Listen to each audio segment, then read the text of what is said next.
2026년 7월 23일 박동창의 맨발로 쓰는 아침 편지. 스러시. 맨발 걷기와 접지는 심혈관 질환의 핵심 원인인 혈액의 점성을 낮추어 준다. 가로 1 가로 2026년 1월 9일자 앵콜입니다. 가로. 좋은 아침입니다. 얼마 전 세상을 깜짝 놀라게 하는 놀라운 심혈관 질환 관련 사망 사건 보도들이 계속 이어지고 있습니다. 65세 영화배우 정명환 님이 급성 심근경색으로 돌아가신 데 이어 그 다음 날은 81세 뽀빠이 이상용 님이 급성 심정지로 돌아가셨다는 소식이 또 한 번 세상을 놀라게 했습니다.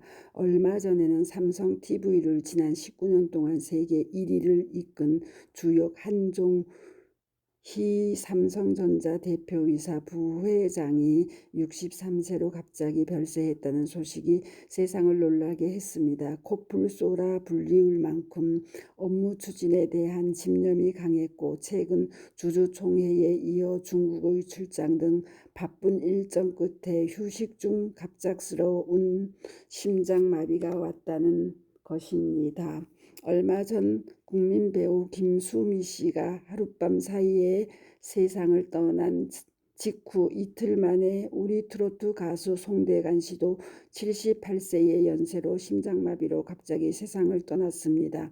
또 그 이전에는 심장수술 대가 임청 분당 서울대 교수 별세 향년 57세라는 보도가 있었고, 그 임청 교수는 57세의 나이로 대한심장혈관 흉부외과 학회 이사장이었고, 임 교수는 심장 판막 수술 분야로 일가를 이루었으며 지난 2008년 미국 노스 캘로라이나 병원 연수 이후 국내 로봇 수술 분야 1세대 명의로 많은 환자를 치료하고 심장 수술 발전을 견인했다며 학회 이사장 당선 후 전공의 교육과 미래 세대 양성을 위해 노력해왔고, 필수 의료 분야 발전과 후학 양성을 위해 폭넓은 교류로 정책을 제시하고 흉부외과 난제를 극복하고자 노력했다고 발표되었습니다. 누구보다도 심장의 기능과 역할 그리고 관련 심근경색 등의 원인과 해법을 의학적으로 가장 잘 아시는 분께서 그분이 다루는 분야의 하나인 심근경색으로 57세 청춘의 나이에 사망하셨다는 소식은 충격 그 자체였습니다. 또 당시 세기의 미남 배우이셨던 프랑스의 배우 아랑드롱도 88세의 연세에 사망하셨는데, 그분 역시 5년 전 뇌졸중으로 쓰러져 지난 5년간의 요양 상태에서 지내시다가 88세의 연세로 돌아가신 것입니다. 필시 위 7분 다 신발을 신고 사는 현대인의 삶의 정형들이라 사료되고 7분 다 땅과의 접지가 차단된 삶의 결과인 심혈관 질환으로 불행한 결과를 맞으신 것이라 사료됩니다. 이에 황망한 가운데 그래도 삼가 위 7분 고인들에게서 평안히 영면하시기를 기원합니다.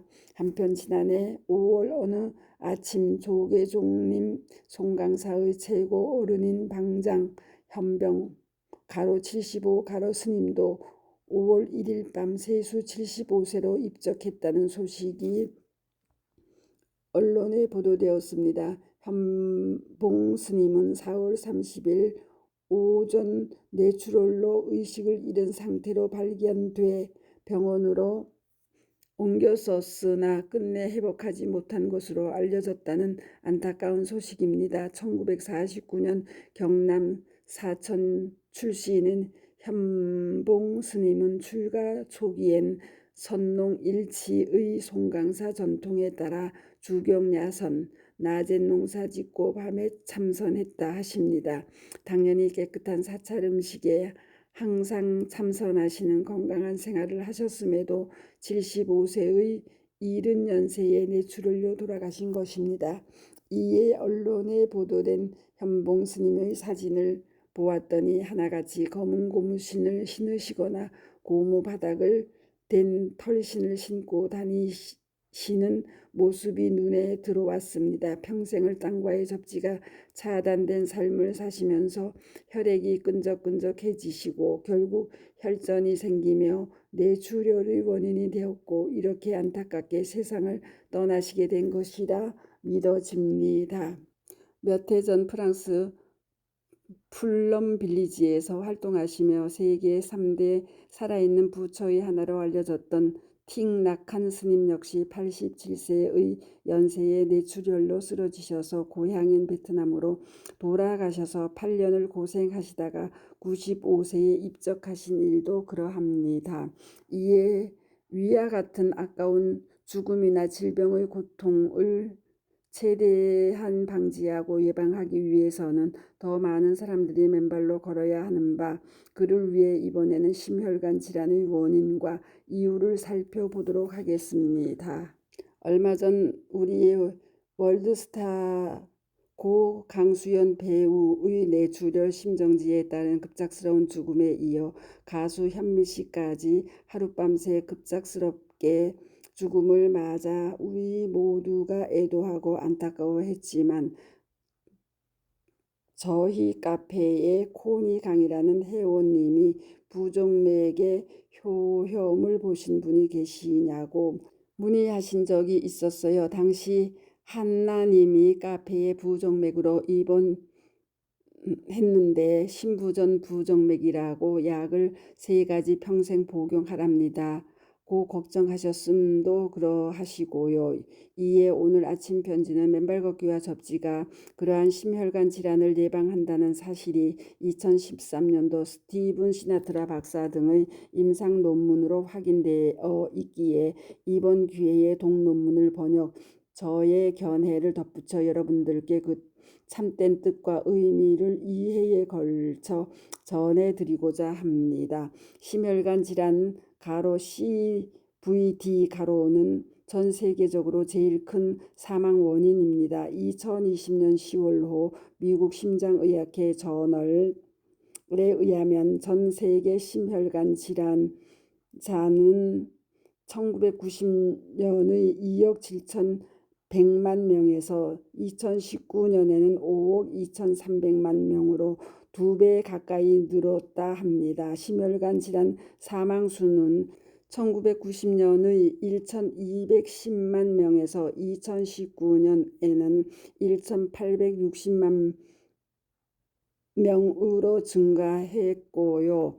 지난 2010년 이후 접지 이론 학자들은 땅의 표면에 사람이 직접 접지하면 다양한 심혈관 위험 요인에 대한 긍정적인 변화와 함께 인체의 생리학적 건강에 흥미로운 영향을 미친다는 사실을 밝혀내었습니다. 그중 핵심적인 학자의 하나인 심장의학자 스티븐 시나트라 박사 등은 2013년 2월 14일 미국의 대체의학지에 접지는 심혈관 질환의 핵심 요인인 혈액의 점성을 낮춘다는 연구 논문을 발표하였습니다. 동 연구는 10명의 건강한 성인 피험자들을 모집하여 2시간 동안 접지선에 발을 연결하고 접지 전과 후에 각각 혈액을 뽑아 혈액 샘플을 현미경 슬라이드에 놓고 이들의 전기장을 가하여 현미경으로 촬영한 영상에서 세포의 종말 속도를 측정, 적혈구의 전기 영동 이동도를 측정하고 각 시료의 군집 세포 수를 세어 적혈구의 응집 현상을 측정하였습니다. 동 연구는 혈액은 수십 개의 응고인자와 함께 다양한 세포, 단백질, 영양소 및 대사 폐기물을 포함하는 복잡한 액체이다. 이러한 복잡성에도 불구하고 적혈구의 전기 영동 이동성 또는 제타 전이 측정은 혈액 점도를 측정하는 간단한 방법이다. 혈액 점도가 적혈구 사이의 간격을 제어하는 적혈구 표면 전하에 크게 영향을 받기 때문이다. 반발성 표면 전하가 높을수록 적혈구 사이의 간격이 증가하고 응집이 감소하며 점도가 낮아진다. 혈류에 대한 말초 저항을 낮추기 때문이다. 적혈구 표면 전하를 낮추면 적혈구 응집의 발생률이 높기 때문에 폐쇄성 동맥질환과 관련이 있다. 고혈압 환자에서 혈액 점도의 혈류에 대한 내성이 상승하는 것으로 인정된다. 전체 저항은 혈관 저항과 점도의 곱이다. 점도의 작은 변화는 큰 차이를 생성한다고 기술하고 있습니다. 동연구는 또 정전기학으로 알려진 물리학의 한 분야에서는 전이가 다른 두 개의 전도성 물체가 서로 접촉할 때 사실상 순간 전하가 전달되어 두 물체가 서로 평형을 이루도록 한다고 한다. 인체는 전기의 전도체이며 땅, 가로, 지구, 가로도 마찬가지이다. 따라서 접지는 신체의 전이와 지구의 전이를 빠르게 균등하게 만든다. 이것은 거의 즉각적으로 땅에서 신체로의 전자의 전달을 통해 이루어진다. 이것은 진화 역사의 대부분을 통틀어 인체와 다른 유기체의 자연적인 생체 정기적 환경이었다. 접지가 신체의 수많은 정기적 특성을 변경한다는 점을 감안할 때 혈액의 전기적 특성을 평가하는 것이 논리적인 관점에서 필요하다. 동연구의 목표는 접지가 일반적인 사무실 환경에서 적혈구 제타 전이와 적혈구 응집에 영향을 미치는지 확인하는 것이었다. 신체를 땅에 접지하면 제타 전이가 증가하여 적혈구 응집이 감소함을 보여준다는 사실의 원인이었다고 기술하고 있습니다. 이에 동연구는 우선 10명의 건강한 피실험자 가로 남사 여6 가로를 선발하여 각 피험자의 발바닥과 손바닥에 접지된 전도성 패치를 아래와 같이 연결 부착했습니다. 그리고 피험자들로부터 손가락에 바늘을 찔러 혈액 샘플을 채취한 후 각 피험자들을 실험실의 편안한 안락의자에 앉아 있게 했습니다. 그리고 접지 2시간 후 피험자가 아직 접지되어 있는 동안 다시 혈액 샘플을 더 채취하여 분석하고 그 결과를 아래와 같이 밝혀내었습니다. 동실험 결과들은 내일 아침 편지에 전해드리도록 하겠습니다. 관련하여 제가 유튜브에 올려놓은 박동창의 맨발 건강 팁 4. 심혈관 질환 맨발로 자유로워진다를 아래에 올려드리니 다시 한번 경청해 보시기 바랍니다. 부정맥이 좋아진 한 사례로 얼마 전 대모산을 찾은 75세 김길래님은 부정맥으로 가슴에 세방세동기를 부착하고 사시며 항상 피곤하고 지하철 계단을 몇 번씩 쉬면서 올라가곤 하였으나 직전 2일간 위례공원 항토길 2일 하루 1시간씩 걷고 난 후에 몸이 가볍다 했고 그날 지하철 계단을 오를 때에도 전혀 피곤함을 느끼지 않았고 대모산 구롱산 경계까지 오면서도 평소 같았으면 2, 3회 쉬면서 남편에게 싫은 소리를 듣곤 하였으나 그날은 전혀 피곤을 몰라 신기할 정도라 하셨습니다. 동사례인 맨발 걷기 치유 사례 268.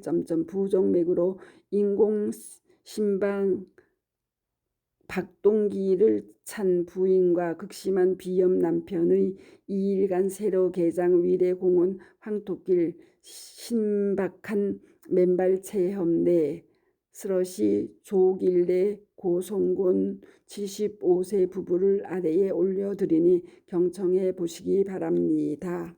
한편 지난해 토요일의 대모산에서의 관련 고 정명한 배우 고 뽀빠이 이상용님의 사망과 관련한 시사점을 중심으로 한 강연과 그 전주 대모산에서의 접지 이론 강의 박동창의 맨발 강의 237. 맨발 걷기의 약속 스러시 질병과 노화 걱정 없는 건강한 삶과 수를 다하는 날 절정의 동백꽃이 뚝 떨어지듯 존엄한 죽음을 약속한다. 느낌표를 아래에 영상으로 각각 올려드리니 경청들 해보시기 바랍니다. 한편 어제 김포 향상공원에서의 맨발축제 시 증언해주신 78세 최의호님의 방광암 치유의 증언을 유튜브에 맨발 걷기 3개월 후, 소변에 피가 나오고 6개월 후 피떡 나와도 맨발 걷기 계속, 방광암 종양 시술 제거 후 죽기 살기 맨발로 그 이후 다 사라지다. 최의호 78로 66세 최경림님의 뇌혈관 협착증이 맨발 걷기로 더 이상 악화되지 않고 잘 관리되어 있고 의사 선생님도 계속 맨발로 걸으라고 권하고 있다는 증언을 유튜브에 맨발 걷기 치유 사례 1008. 뇌혈관 협착증 진단 후 EBS 맨발 걷기 강의 청취 후 향상공원 한악의 바닷가 꾸준히 맨발로 걸어 더 이상 악화되지 않는 건강한 삶에 감사스러시 최경님 66으로 올려드렸으니 각각 경청들 해보시기 바랍니다. 감사합니다. 맨발 걷기 숲길 힐링 스쿨 네이버 카페의 아침 편지입니다. 스토리양입니다. 감사합니다.